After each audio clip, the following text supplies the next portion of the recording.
Possibly one of my greatest learnings at this point in my life is understanding how important it is to be in the right headspace.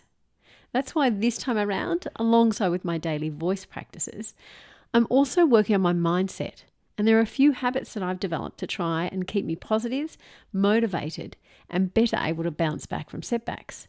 This is really important, not only in this industry, which can be fiercely competitive, but in any field where you're wanting to be successful and at the top of your game.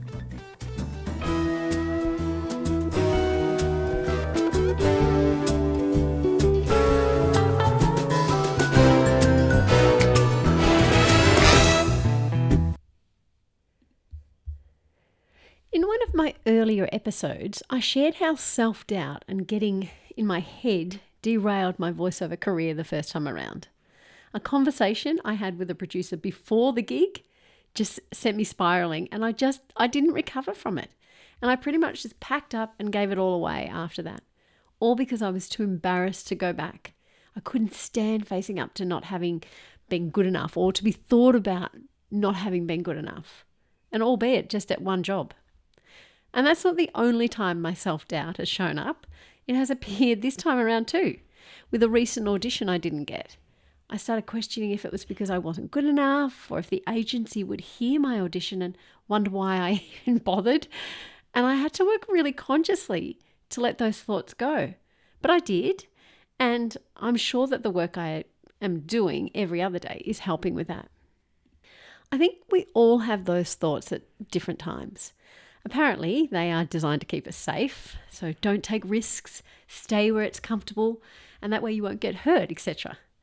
But these thoughts also don't allow us to grow, and I've come to understand that it's perfectly okay to have these thoughts.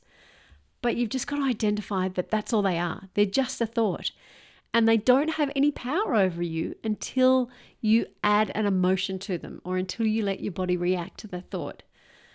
And so if you could let them go without giving them any emotional weight, the thoughts aren't the issue.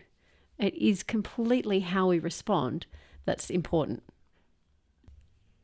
To make sure, though, that I keep moving through these and don't get caught up in that rat wheel of self-doubt, as I just mentioned, there are a few habits that I'm trying this time round, and I try and incorporate them into my daily routine, and they just help keep me calm and grounded. Firstly, and I must admit, I was a little bit hit and miss with this, and I kind of forgot about it for a little while, but I've recently found it again, and I love it, is just meditating for about 10 minutes first thing in the morning. And I tend to sit there in my own thoughts, and I try not to have thoughts, but I sit there without any music, just focusing on my breath, and I try and slow my breathing down, and I just find it clears my head and it puts me in a more calm state, ready to face the day. So that's a godsend, and I love that habit. And another one that we all should do is exercising every day. So, and look, mine is not rigorous, I'll be honest. I go for a walk. Sometimes I will take the dog. Well, often I'll take the dog. And sometimes, and also a couple of times a week, I'm trying to now go to the gym, and my husband and I have signed up to our local gym, and that might be 2 or 3 sessions a week where I just go and lift weights, especially as we get older. Apparently, having muscle is very important to your longevity. So that's something I've recently introduced is that. But otherwise, I try and walk every other day, which is great. Another thing I do, which not everyone does, but for me, I find it's really kind of clears out the clutter, and it makes it really obvious what I need to work on. And this is journaling. And it's not about writing down what happened every day or anything like that. Sometimes I do write an incident that happens, but more often it's just how I've responded to something, or what I'm feeling about it. And it just actively helps me spot negative thoughts. And once I recognize those, then I can actually address them, and recognizing them is the best way to kind of go, okay, there it is, and how do I counter this, and change it for a positive thought or whatever that may be. So that's something I find really valuable. I really like that, and I don't do that every day. I maybe do it a couple of times a week. I try and have my journal somewhere where I see it. Or, I might do it in particular if something's happened that I'm not happy with, or that, like I said, I can recognize those negative thoughts are creeping in. So I find putting it down on paper and having a visual representation of it is really good to kind of separate it out.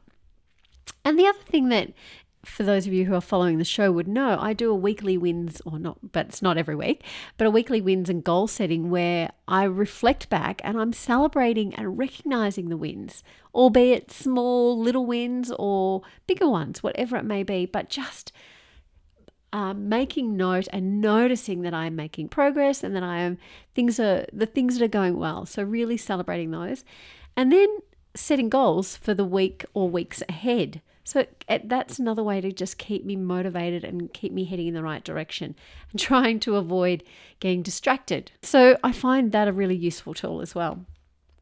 Tying these all together, it's not about not having self-doubts, because I don't think we can ever eliminate those. And I'm not trying to eliminate them, but I'm trying to identify those blocks in me that possibly sabotaged me last time, or that might stop me moving forward this time.